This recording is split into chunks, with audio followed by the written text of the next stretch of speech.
Cue the music.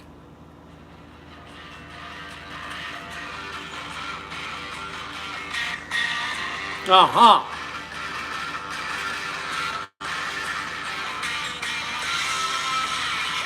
There it is. Let's get it. Welcome to the Lake Fork. Yes, I am. Welcome to Lake Fork Bassmaster Elite Series, Day 3, post-game show right here on your Lake Fork Guide. Listen to some Whiskey Myers. Put a little freedom in your ear.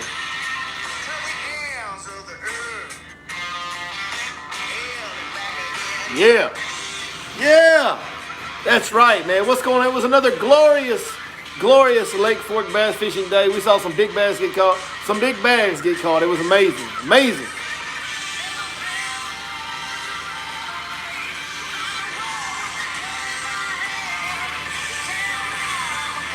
Yeah. Uh-huh. That's right.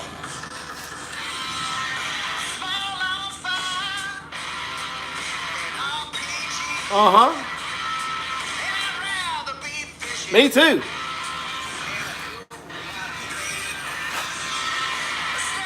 I don't know why. I gotta listen to this song a little longer. I just love it so much.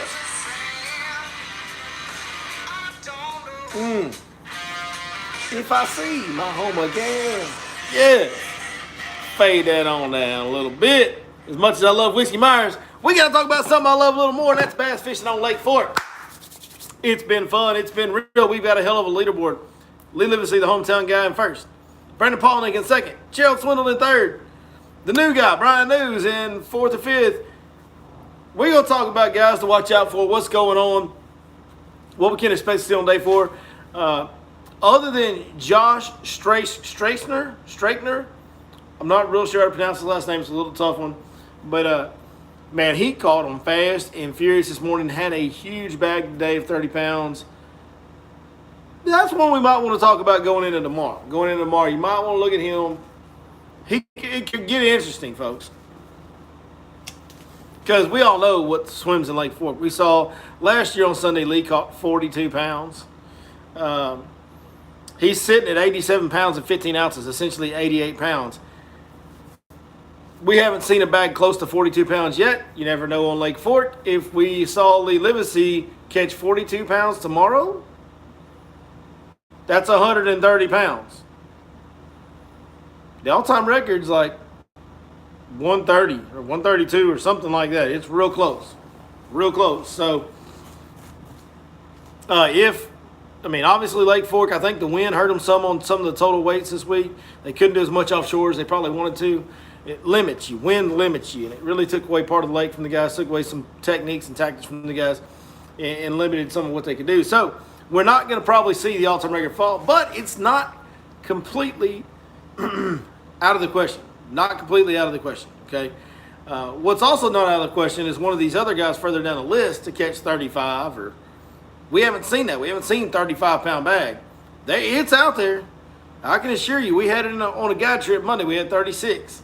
Easily had 36 on a guide trip Monday. That's a conservative of what we had on our guide trip Monday. So it is out there to be had. Here's the big kicker. Monday was the last time we had calm winds. Tomorrow, we're going to have calm winds. I'm not saying, or calmer winds than what it's been. I'm not saying they're going to bite. Monday was calm winds and hot out of the south. Tomorrow's going to be cool, calm winds out of the north. So that's different. So I'm not saying they're going to bite like they did on Monday for us. But the calmer winds could allow these guys to move around, find some more fish. We're going to talk about all that. We're going to break it all down in depth, man. Lots to talk about tonight with the Bassmaster Elite Series being here. Of course it is. Thank you guys so much for joining us. Do me a favor, hit the thumbs up, share this thing. Y'all know what to do, man. Help your boy out. I sure will appreciate it. Let's say some hellos and how you doing to the early risers in the chat. We got Eagles 20, John Higginbotham, James Clifton, Dusty Smith, J. Dean in the house, Express Jack, Exempt 03, Banging Bass Holes. Oh my God, that's a great name. And Christopher, whoever Christopher is, saying, yo, Billy. Andrew Alphabet just joined the chat as well. Man, I know there's a bunch more of you guys. Also, do me a favor, drop me a comment in here so we will know who we're talking to. Robert McElroy's in the house. Fane 3. More of you guys coming in. Andrew, I can't say your last name, Andrew. Tim J, Blake Hartman, Anthony Carbajal, yeah, y'all all filing on in now. Y'all filing on into the chat room now. The South Jersey Fisherman is here as well. Thank you guys so much. So, as far as breaking down what's been going on in the lake, we'll do it real quick because nothing's really changed. The majority of this tournament is happening. Ooh, got a little booger there. Don't tell nobody. The majority of this tournament is happening on these long, extended main lake points that we previewed talking about in the preview of the tournament. There's been a few unique things. Lee's got that one little pond dam with a steeper drop-off that he's using. It's a little different. What caught my attention today was Shane LaHue. Shane LaHue fishing shallow, boys. Like, when I say he's fishing shallow, fellas, he's fishing dirt shallow. Way up the lake, dirt shallow, very unique little area. Interesting, very interesting how Shane LaHue's fishing. He's got a shad spawn deal that's still going on. He says what he's saying, and of course he would know best. So he's found some shad spawn fish, and he had a really good day today. Made the top 10 as well. So pretty interesting to see that. We're going to break some of that down more on camera and show you some of those areas on camera in Monday's video after the tournament. But most of this tournament is the long main lake points. It is deep diving crankbaits like we talked about ad nauseum before the tournament. There is some big straight tail shaky head worm deal like we've been talking about. The jig reared its head today. Old Lee got that 6 cents hybrid jig. Got one sitting right here. I don't know what color Lee's throwing. I didn't notice that, but 6 cents hybrid jig, that head design, that is the best offshore jig, the most versatile offshore deep water jig you'll ever find. It comes through brush piles, timber, root systems, all that really good. Yet it still has that little beveled head on the bottom like a football jig, and it goes and rocks along when you drag it. It's a combination between a football jig and a flipping jig. It comes through cover well. It hooks fish well. As you can see, it's helping Lee Livesey take the lead. If you want to order you some hybrid jigs, be sure you go over to 6centfishing.com, order them up. When you do, use that code YourLakeFortGuide. You'll get a 10% discount on all orders. I sure would appreciate it. So will 6 cents, and you'll get to save a little money. It'll be great. That's what they call a win-win-win. 3 wins right there, I think. I don't know. I can't count. Fishing guide, not a math major. Let's see what we want to talk about first. You know, like I said, that's kind of the fishing. It's offshore, man. Like, I'm not going to say that again. I already said it. So the fishing is what it is. We talked about it a bunch here lately as far as the techniques. And we're going to break down the areas they're using more in Monday's video. Get on the water, show you guys some of the areas on the map, things like that. All right. I want to talk to you guys about something I like to do when I'm watching these tournaments. Going into the last day. So you look at our top 10, right? And I like to look at their weights leading up to the final day. Derek Hudnall has 23.5 or 24.5, 23.2, then 22.9. That's his 3 consecutive days. Bill Lowen has 24.12, 22, 26.3. I can go on and read all these to you. Point is, the guys that are consistent around the same weight within a pound or two, you pretty much count on that guy to catch that again on the 4th day. Most likely. Unless something weird happens and he gets real lucky or real unlucky, his weight's probably going to be about the same. The guys that have had a slip-up day, so if they've had a slip-up day but still have high weights, like Gerald Swindle, hard to say 22 pounds is a slip-up day, but he had 29.7, 22.5, then 29.2. Well, Gerald is on 30-pound bags of fish, and he already had a boo-boo day where he didn't catch that 30 pounds. So that leaves some room for Gerald to actually improve or go down. It could go either way, but most likely probably improve on the final day. Then you look at a guy like Brian New, who's had 23.7, then 28.14, so 29 pounds, and then 23. So he had 2 23s and a 29. Is he going to hit 29 again? That's more. It just, there seems to be a pattern with these guys a lot of times when you look at it. Then you look at a guy like Josh Straigner. I'm sorry if I say your name wrong, Josh. He had 17.2. That's a boo-boo on Lake Fork in this tournament on the first day. Then he had 27. Then today he had 30. When you see an increase like that, that's the guy you want to look down the pack at and go, let's maybe keep an eye on this guy. Okay, that's why I said let's keep an eye on Joshua Straigner. He's sitting at 75 pounds, essentially. He's right at 13 pounds behind Lee. That seems impossible to overcome on a final day, 13 pounds, right? Well, folks, just remember, last year Lee was, I think, 10 pounds behind on the last day, and he won by 5 pounds. He made up 15 pounds. Now, he caught a 42-pound bag to do so, okay?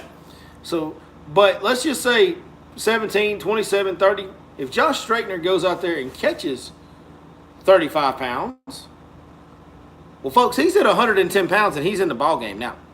I mean, yeah, Lee would have to slip up, but he's in the ball game. If he catches 40, he's at 115. He's really in the ball game. That's not out of the question. Joshua Straightner is going to be an interesting guy to watch tomorrow because of how he's progressing throughout this tournament. Shane LaHue, the guy that I mentioned before, fishing shallow, 26-11, 24-7, 21-13. You're seeing the opposite with Shane LaHue, a steady decline. Shane LaHue might struggle tomorrow. Or struggle is a relative term. He's probably going to go out and catch 20 pounds, but, you know.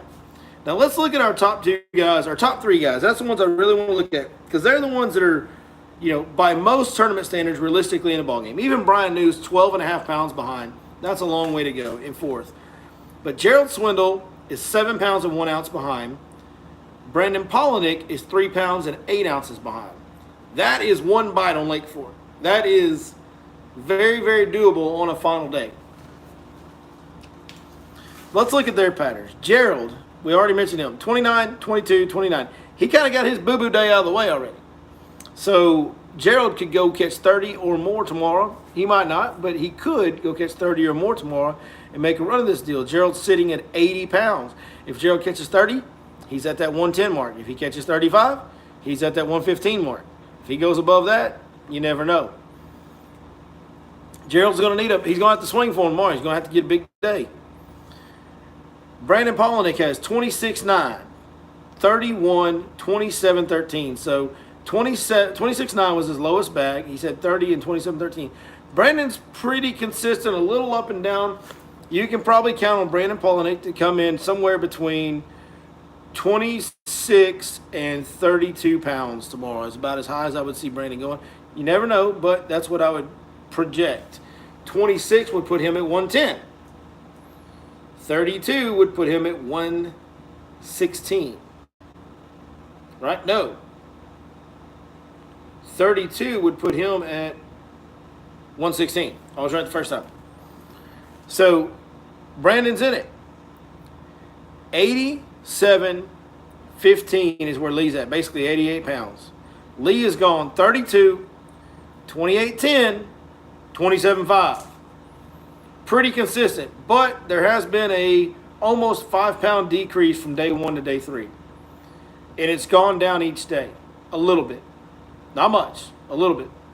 It looks like you can pretty well count on Lee catching at least 26 pounds, most likely, based on the pattern he's showing numbers-wise, statistically.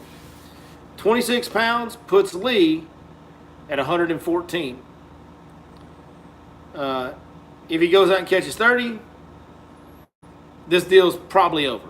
Like, if he catches 30, it's probably done.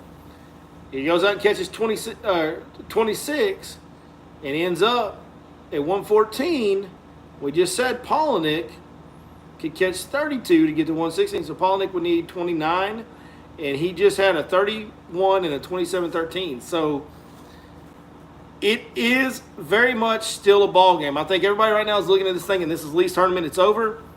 It's not. If Lee trends in the direction he's trending, he lost 3 pounds, 6 ounces from day 1 to day 2. Then he lost another pound and 5 ounces day 2 to day 3. So right at 5 pounds over 3 days. So let's say he loses 2 1/4 off the 27.5. That puts him at 25 even. That's his average of what he's been losing per day in weight. If that stays constant, we got ourselves a ball game, folks, because 25 pounds would put Lee actually at 113 if he did that. I think he's going to catch at least 26 or 27 pounds. It's that 150. It's kind of like the race to that 115 mark is what we're watching tomorrow. If you look at the data and how they've been catching them, okay? It's just, you know, you could almost say that maybe this was Lee's boo-boo day and he's going to do better, though. because he started off this morning super slow, didn't have a fish for a couple hours, and then managed to still catch the weight that he caught, the 27 that he caught. So it looks like it's over. It looks like Lee's going to win, but 7 pounds, 4 pounds, even the 12 and 13 pound guys that are behind, man, you just never know on Lake Fork. It's what makes Lake Fork tournaments so great. It really is. Let's see some comments, what you guys got to say about it. Big weather change tomorrow. Yeah, it is a big weather change tomorrow. So let's talk about that a little bit. So we got a cold front bearing down on us right now. It's about to blow through. We're about to get some severe storms around here. Luckily, the severe part of the storms is blowing through here in the next couple hours. That's going to give those fish some time to chill out, because I have seen where the big severe storms kind of freak the fish out for a little while afterwards. Like it can make them messed up, but usually not all day long. So the fact that we're going to have a good, let's see, it'll blow through here by 8 o'clock. Usually, that's going to be 11 hours before takeoff. So I think as far as the storm shocking the fish, I don't think it'll mess anything up too much. But the temperature change, I really don't think is going to be that big of a deal to the fish. The water temps ain't going to drop that much in 12 hours, 15 hours. Water temps just aren't going to drop that much, especially out on the main lake where most of these guys are fishing. So I don't think that's going to be an issue. The wind is going to change direction. That could move. This hard south wind we've had all 3 days has positioned these fish in certain areas on these structures. The wind calming down and changing directions, because a lot of those fish to scatter out and break the schools up. It also could relocate some of those schools. But the good thing is those guys will be able to graph around throughout the day tomorrow and find where those fish move to, or even go find new schools on new structures that they haven't been able to really practically fish because of how hard the wind's been blowing. It actually is going to open up more of the lake. I think what you'll see tomorrow is a whole lot of the haves and the have-nots, like Davey said on day one. I think tomorrow will be the biggest case of that. You'll have guys that will find new fish, relocate fish, and they will be able to target them more easily because of the lighter winds and fish for them better, and they will catch them better. And I think you'll have guys that lose their fish because of the weather change and struggle really bad. So it's wide open, man. It's really wide open.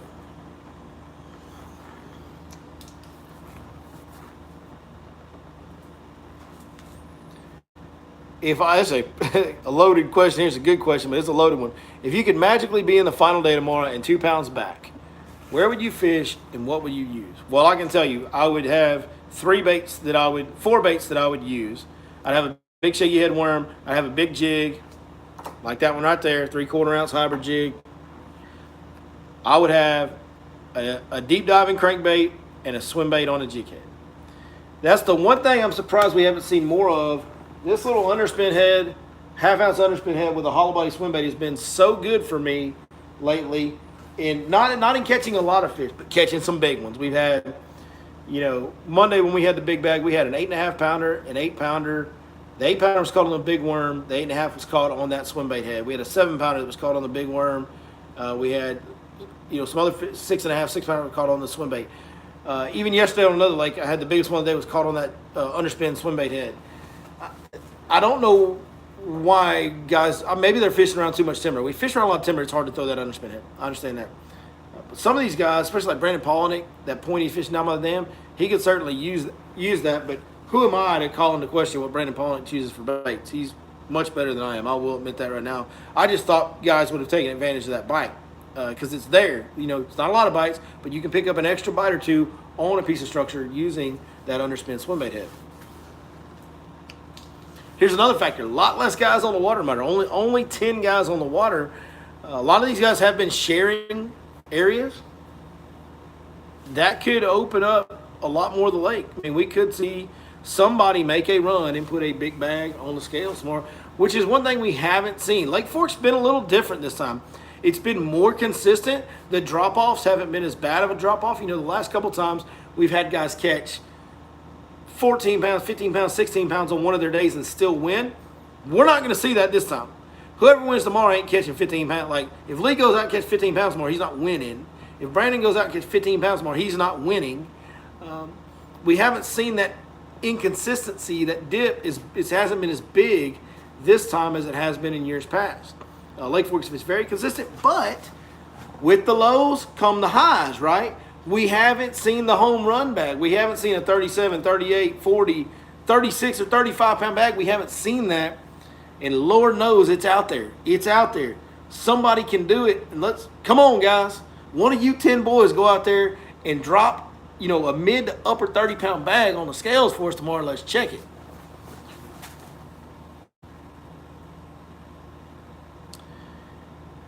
These guys have been catching most of their fish on bottom dragging baits like the worm, the jig, that deep diving crankbaits. Is the front going to make them suspend and bring a flutter spoon and hair jig more into play? I don't think so. I don't think it could. It could with the calmer winds. They could suspend a little bit. That's another place where this little dude right here would shine. This little underspin swim bait or even a bigger jig head swim bait would shine if you got fish off the bottom. I think you're going to see more big worm, more big jig, and more big crankbait. Oh, earlier somebody asked me where and what I would fish, and I answered what I would fish, what baits I would fish. As to where, I would run every one of those long main lake points that I'm talking about and graph the heck out of them because I haven't been out there the last few days. But I would go to every school that I had on a long main lake point, and that's how I'd fish. For sure, I'd be offshore the entire time, no doubt about it. No doubt about it. That would be my decision. There is some guys doing well. I don't know that Straightener is really fishing that deep. I don't really know how or where he's fishing, to be honest with you. But golly, did he catch him. He caught 28 pounds in like 25 minutes this morning, guys. That's more than a pound a minute. That is flat getting it right there, dude. The bad thing about getting 28 pounds that fast, it kind of becomes hard to cull the rest of the day. It gets hard to move up from there. But everybody tomorrow, there ain't no holding off for the next day. There ain't no backing off your fish. Everybody tomorrow, including Lee and everybody else, is going to go catch every big bass they can on Lake Fork tomorrow. There's no management. There's no more, well, I've got 30, so I can ease off this school and go look for another one somewhere else to have it in my back pocket. No more of that. There's been some of that going on. We've seen those weights get up around upper 20s, 30s throughout the week. We've seen some of those guys get to those weights early and then kind of go into a lull. I think maybe there is a lull in the bite, but I also think some of that is dudes easing up a little bit when they get to 30. We got Dave Mercer in the chat tonight, my man. He says it's going to be an incredible championship Sunday. Can't wait. Lake Fork, let's pack the SRA and have an insane weigh-in. Yes, it will be lovely weather come weigh-in. It will be in the 70s, I believe, and very comfortable. We might even need a hoodie for some of y'all that are a little cold-natured or whatever. Man, it's going to be a wonderful day. Y'all come hang out with Dave and the Bassmaster crew. I'll be there. Everybody's going to be there. They've got all kinds of stuff. They've got a kid fishing pond. They've got vendor booths all the way around the property. Just all kinds of good stuff happening there. A huge fish tank. Check out some big bass in the Berkeley fish tank. Lots of fun. My kids came out there today. They really enjoyed it. My mother came out today. She enjoyed it. We had the Princess, Miss Princess Laney was back there with me helping me with some camera work today. So be sure you guys get out to the SRA facility, like Mercer said, and come have a daggum East Texas bass fishing, get down with you, throw down with you, get down, or whatever. Listen, I'm no Mark Zona. But I can do this pretty well. Cheers, y'all. Let's have some brown water. 2 big gulps for Championship Sunday right there. Mercer, thank you for joining us tonight, brother. So it's wide open, guys. This thing could still go anywhere. Remember, it's kind of a race, I think, to about 115 based on the data we've been seeing. But with those factors we just talked about, the guys going for broke, not having to manage their fish anymore, being the last day, less anglers on the water, it opens it up for us to see a little bit of an increase. And the fact it's going to be calmer and those guys can go look and graph and efficiently go look for new fish. Will we see Lee go crazy and catch, threaten upper 30s, 40 pounds again? If anybody can do it efficiently in one day when you can kind of go to new areas because of the wind, it would be him. It would be him because he knows all the areas. He's guided here for so long. He's fished here for so long, grown up around here. He has a huge advantage on looking for new fish because when the wind changes direction, right? That wind direction change, like I said, that can reposition and change those fish as far as where they're located on the structure or even bring in new groups to new structures. It can do all of that. And Lee has a huge advantage because he knows every spot on the lake. And he knows right where the good ones are to go check, the best ones. And he can just run, check, run, check, run, check. Graph lights up, burn it down, dude. Catch every one of them. It's Championship Sunday. Like, as much as I talked about how Lee's weight has slightly decreased, and if it keeps doing that, he'll end up at, 114-ish. If he keeps on the pace he's at on the decrease, he'll be 113, 114. Man, he also could end up with like 125. It's something like that. So it's wide open. I know I keep saying that, but it is going to be so much fun to watch it unfold. You guys tune in at 7 a.m. on FS1. At noon, switch over to Bassmaster.com, watch that live coverage, and then watch the live weigh-in, or if you're in the area, get your butt out to the SRA property and come watch the weigh-in in person. It's going to be something to behold, my people. It sure will. Sure will.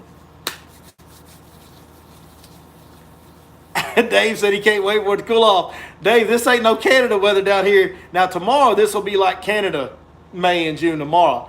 But so far, this ain't been no Canadian weather down here, dog. I'm going to tell you. Look at the spam we got here. My goodness. What is this? Holy cow. These dang spam bots have been out of control on YouTube lately. Dave, did you send those spam bots my way? I think Mercer sent me those spam bots. That seems like a Mercer thing. Did you guys watch? Hopefully, some of y'all watched live today. Some of y'all watched live today, man. So, one of the things that just cracked me up. It was hilarious. Lee catches that 8-pound over, which he was excited about, rifle, obviously. Who wouldn't be? He goes to put that fish in the live well, and you can hear a little clank, clank, ting, ting, and then you hear the cameraman say, "You got to move that garbage." And Lee goes, "Yeah, don't put that on live." My man's sponsored by Busch Light. I don't know what was in that live well. We didn't see it, but there might have been some fun being had around Lake Fork this week. I'm just saying. Even after the fishing was over. That cracked me up. He's like, "Dude, don't put that on live." While they were live, he says, "Don't put that on live." Greatness. The beauty of live TV. The beauty of live TV. What a time, what a time, what a time. Well, if y'all got any more fishing questions or anything else about Lake Fork, ask them real quick. We'll do this a few more minutes. And I'm going to get out of here. I got to go cook dinner for my fam. We're going to do some steaks up tonight. Get some ribeyes going. Little link sausage. Have some green beans and okra and mac and cheese instead of we eating right. Listen, I catch a fish once in a while. Get lucky and catch one. But I'm a flat-out expert at eating. Like, if they had a Food Master Elite Series, I'd be stomping Lee Livesey at that contest. Guaranteed you. Guaranteed you. What size line on a heavier jigging and big shaky head? Man, I throw it on a... Man, the rod I've been throwing on lately, that 7.4 heavy, that Custom American series from 6 cents, they had a 7.4 mag heavy. I really like that for a big jig and a big shaky head. It's super good, super good. But 20-pound fluorocarbon is the line on both, 100% of the time on Lake Fork. Being around all that wood, you don't want to mess with braid. All that offshore timber, that braid's not good around that. But 20-pound fluorocarbon and a big rod. Just get a big, heavy action rod. That American one works really good. One I've thrown it on for years is the 7.7 Heavy Sensory Series rod from 6 cents. Both of those are very good for the big shaky head and the big jig, both. I love that we're talking about a big shaky head and a big jig for this event because that's two of my favorite things to fish offshore. Glad my spirits are up more today. I was a little bothered by some of the stuff that went on yesterday. That wasn't why my spirits seemed out. Boys, I was flat out tired. I was gonna plan on going out early this morning. I actually slept in. I got me a little sleep. I was just too many days in a row with too little sleep, too little food. I was just about to pass. Like, I literally turned off the live stream last night and went in there and didn't even take a shower, and I just passed out. I was just tired. Very, very tired. I got a little sleep today. I feel better. Can't wait to get out there tomorrow. Maybe dodge the rain and take off and then hang out with them all day. What's the setup for my hollow body on the half-ounce underspin? So that, if you'll notice, has a much thinner wire hook. You can kind of tell a little bit there, but the hook's a lot thinner wire on every underspin head that I find. So on the half-ounce underspin head, like this right here, from 6 Cents Fishing, go to 6centsfishing.com. Use that code, your Lake Fork Guide, to save you 10% discount. I actually throw that on a 7.1 medium heavy Sensory Series rod. Some of the bites are a little bit lighter on that at times. Some of them, they knock slacky in line.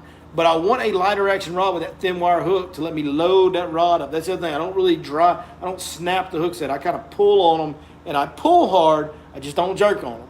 You want to ease into that hook set a little bit, and then once they load it up, you can pull as hard as you want and kind of take your time landing those fish on that thinner wire hook on those underspin heads. I also throw that on 15 to 17 pound fluorocarbon instead of the 20 as well. So a little bit lighter gear for that underspin head.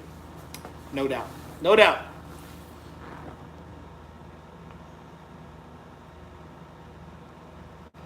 Do tomorrow's video just like the one you did Thursday. The one that's coming out after the tournament actually won't air until Monday. I'm going to give myself a little time to edit it tomorrow night after everything. It's been a pretty hectic week and weekend for me. But the one that's going to air Monday will be just like Thursday's video, and it will be from today and tomorrow on the water coverage. So we got a little bit done today, got some good interviews done today, and then Monday we'll air that video that we'll finish filming tomorrow. So we will do a breakdown of the areas these guys are fishing for y'all, just like we always do. We'll do it. We're just going to wait till after the tournament's over so nobody can misconstrue or think that we're trying to send fishermen on to people's spots. We do not want to do that. I don't think we were doing that, but we did not want to do that. What did Daddy say about them tall ones? I don't know. What did Daddy say about them tall ones? What is the best email to use to send messages to you? It's linked on, or it's posted on the YourLake4Guy.com website, but it's Lawson8321@yahoo.com.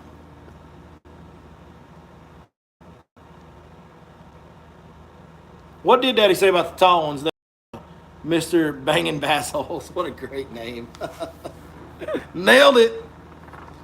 One more cheers. We're about to get out of here. You better hurry up with your joke or I'm going to miss it. Cheers, y'all.